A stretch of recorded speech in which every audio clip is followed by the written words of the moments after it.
Alors je commence peut-être par toi, Gilles. Donc Plebicom est surtout connu par ses sites de cashback, eBay Club, Poolpeo, qui sont, je crois, les sites leaders de cashback en France.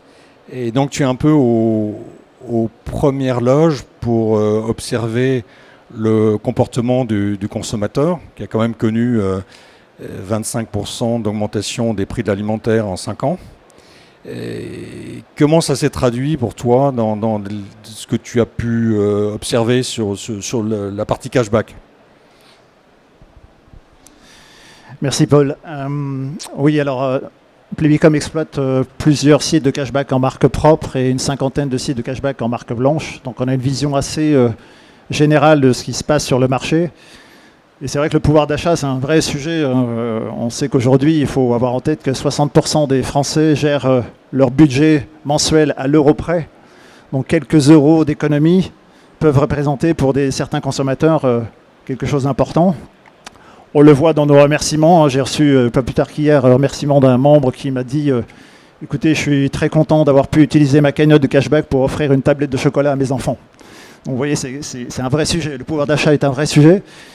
Et ce qu'on observe, c'est que, eh bien oui, plus vous avez des problèmes de pouvoir d'achat, plus vous avez des consommateurs qui recherchent à faire des économies, sous quelque forme que ce soit, en comparant les prix d'abord. Ça a été le premier, je dirais, première mindset d'utilisation des comparateurs il y a 15 ans. Puis vous avez vu apparaître les codes promo sur Internet. Donc là, ça a été quelque chose d'extrêmement populaire aussi. Et enfin, le cashback, qui est le dernier étage de la fusée pour essayer de faire des économies encore plus importantes.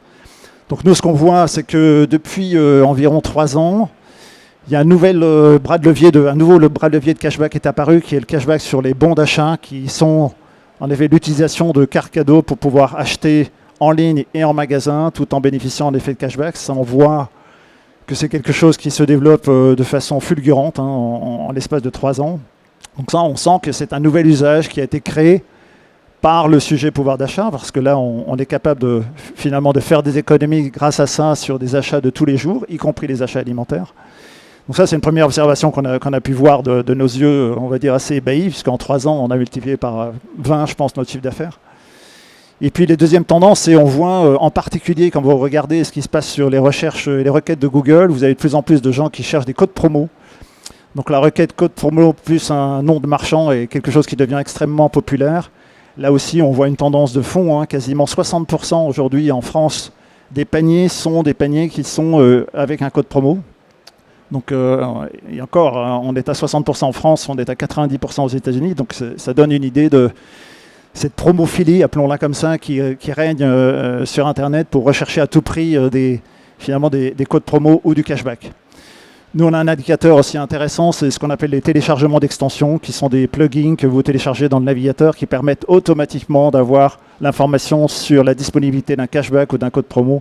Et ça, c'est très intéressant aussi comme indicateur sur l'évolution du pouvoir d'achat.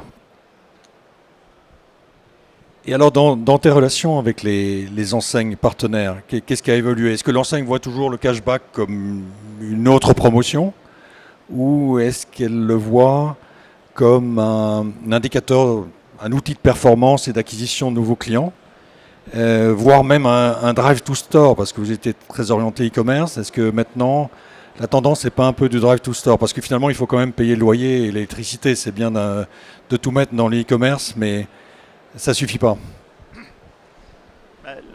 Il faut savoir qu'un membre, 30 à 40% des consommateurs vont plutôt acheter sur un site où il y a du cashback versus un site où il n'y a pas de cashback. Donc c'est quand même important je pense que la première chose, c'est pour une enseigne d'être présent sur des sites de cashback ou de code promo. L'avantage aussi pour une enseigne, c'est surtout sur les cashbacks autour des bons d'achat. Vous avez beaucoup d'intérêt en tant qu'enseigne à utiliser ce dispositif.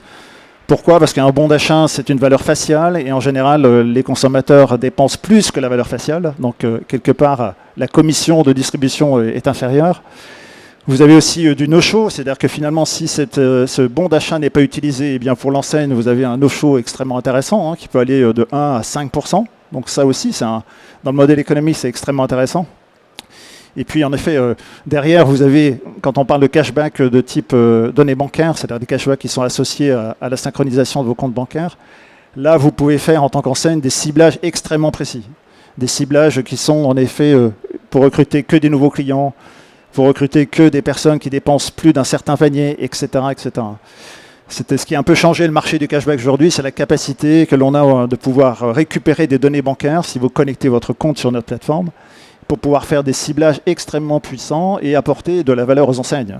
C'est-à-dire être capable de mesurer pré-campagne, qu'est-ce qui se passait, post-campagne, qu'est-ce qui s'est passé, et de démontrer la valeur du cashback de façon très factuelle. Et puis vous avez une autre étude sur laquelle j'ai pu découvrir ça, qui nous vient des États-Unis. C'est que finalement, le comportement neuronal de votre cerveau quand vous faites du cashback est différent. Parce que vous n'avez pas l'impression de dépenser, vous avez une impression de gain.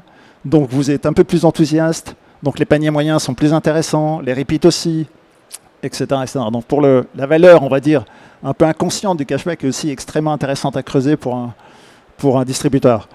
Et puis vous pouvez faire plein de tactiques de cashback différentes, de cashback sur des nouveaux clients, de cashback que sur certains produits, que sur certains segments, certaines catégories, etc., etc. Donc pour une enseigne, nous ce que l'on constate, c'est que depuis 20 ans qu'on existe, on a très peu d'enseignes qui ont arrêté de faire du cashback, parce que celles qui ont arrêté se sont rapidement vues avec un chiffre d'affaires très inférieur, on va dire, et très souvent sont revenus sur ce type de dispositif en améliorant de plus en plus le dispositif. Voilà ce qu'on constate aujourd'hui. Et de plus en plus d'enseignes, y compris des petits commerces, commencent à s'intéresser à ce type de dispositif parce que c'est un dispositif à la performance. Finalement, c'est la seule publicité qui garantit que quand vous investissez 1 euro, vous êtes sûr d'avoir 10 euros de chiffre d'affaires en magasin ou sur votre site. Donc ce marketing à la performance commence à prendre du poids comparé à d'autres canaux affichage, télévision, etc., qui sont beaucoup moins, on va dire, mesurables et avec un ROI beaucoup moins garanti. Merci Gilles.